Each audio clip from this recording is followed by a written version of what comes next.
there's a picture in the article of the president meeting with Yakubu Musa Katsina, who the Nigerian government itself identified as somebody who set up Taliban training camps across Nigeria and who set up terror cells in Kano and Katsina. I was arrested for it and never faced justice for doing that. And you have the president broadly smiling with him inside the Federal Executive Council chamber. So I think that says it all.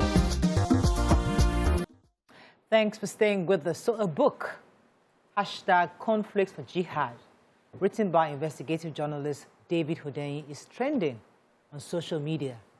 He appears to have broken new ground in this direction while throwing greater light on how this dreaded terrorist organization came to Nigeria. Now, join us on the show to shed more light on this is the investigative journalist himself, Mr. David Hundeyin. Welcome to the show, sir. Thank you for having me. All right, so for those who have no idea of what's going on and maybe not on social media, could you give us a summary of your findings and why it was necessary to publish this at this time? So when we talk about this thing called terrorism sponsors in Nigeria, there's this tendency to talk about it as if it's an abstraction, as if there are people who fell from the sky.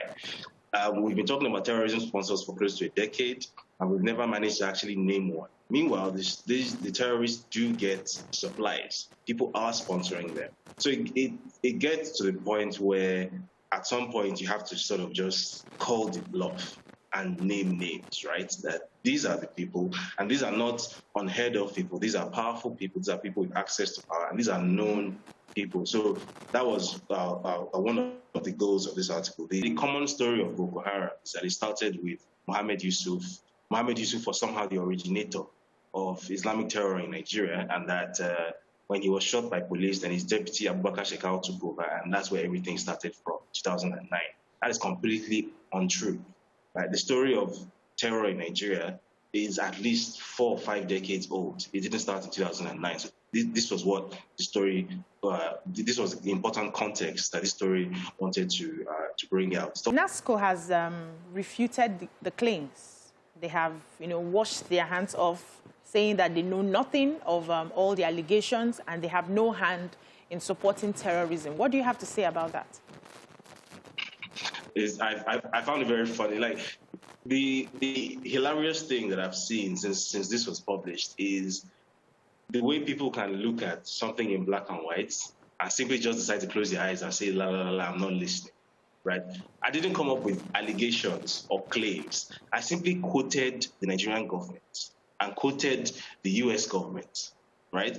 There was a letter, which I've shared the letter again on Twitter. I shared it in the story. I've shared it in multiple places. A letter written by Nigeria's then permanent representative to the UN, Ambassador Aminu Wali, to the UN Counterterrorism Committee, where he himself, the Nigerian government representative himself, stated in clear English, in black and white, that Ahmed Idris Nasreddin, that's founder of NASCO Group, and his assets, including the NASCO Group Limited and Nastrade Limited, have been forfeited to the government in line with his designation by the US government as a global financer and sponsor of terrorism, right? And then the US Treasury Department published a very, very, very, very detailed breakdown of how Idris Nasreddin and his business entities were involved in global terror, in financing global terror. Specific mention was made of funneling money to an Algerian Islamist group called GSPC by the US government. Now, it doesn't really take much to connect the dots, really, that here we have, in Nigeria, we had a local sort of terrorist bagman, Haruna Shahrukh, funneling money to and from the Algerian Islamist group. And then we had this Nigerian multimillionaire who was living in Italy at the time, also funneling money to this Islamist group. So, and all of this is, like, I would recommend that anyone who hasn't actually read the story shouldn't just read it, but they should click on every link in the story. Verify everything that was written in the story. Right. So it's not as if David Hundeyin came up with a claim, but David Hundeyin came up with an allegation. Every link, read it yourself. So just to go back, is Mr. David still with us? David, you're there, right? Yes, I am. Yeah. Okay, so just to go back to NASCO, response. they made references to some articles. They said the United Nations Security Council Resolution SC 9172 dated 15 November 2007, United Nations Security Council resolutions dated 17 January 2008, and then the National Intelligence Agency of Nigeria report to the presidency dated 11 April 2008. And they're saying that they were, cleared of all allegations. Did you come in contact with these reports when you were doing your research? Okay, so I'm hearing an echo. So I'm going to read an excerpt from the UN Security Council resolution in question. So that, because it's easy to just quote something and say, oh, this thing said that I was cleared. So let me read what was actually said in the resolution, and then let's see whether what they said has anything to do with what the resolution actually says. The resolution says the Al-Qaeda and Taliban Sanctions Committee on 14 November 2007 approved the delisting of one individual and 12 entities from its consolidated list, Al-Qaeda section. The below entries are now recorded in Section E of the committee's list, that is, individuals and entities that have been removed from the list. And the individual's name is Ahmed Idris Nasreddin. And that's pretty much the statement. All the statement said was that this individual and 12 business entities have been removed from this list. That's all. The statement said nothing about we have cleared them, we have exonerated them. People use, because they know that people are not going to click, search for this UN Security Council resolution and actually read what is there. So it's easy to just put out a statement and claim that this is what was said. What do you hope to achieve with this? Because we understand the facts that are out. Obviously, it's incriminating to certain organizations, certain people and personalities. What do you hope to achieve, especially with the governments, which many have argued may be somewhat sympathetic to some of these people? So what do you hope to achieve with this article?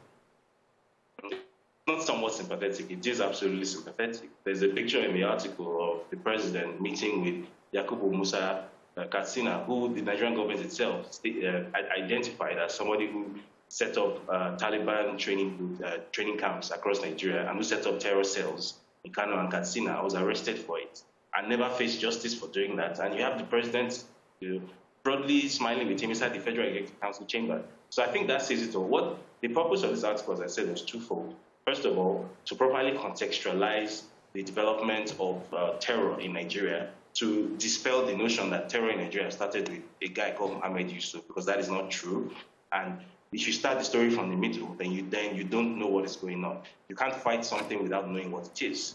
Right? So that was the number one thing, to contextualize and to give people the information they need to know who exactly their enemy is. That this Hydra, this state within a state, known as the Zala movement or the Zala society, that they exist.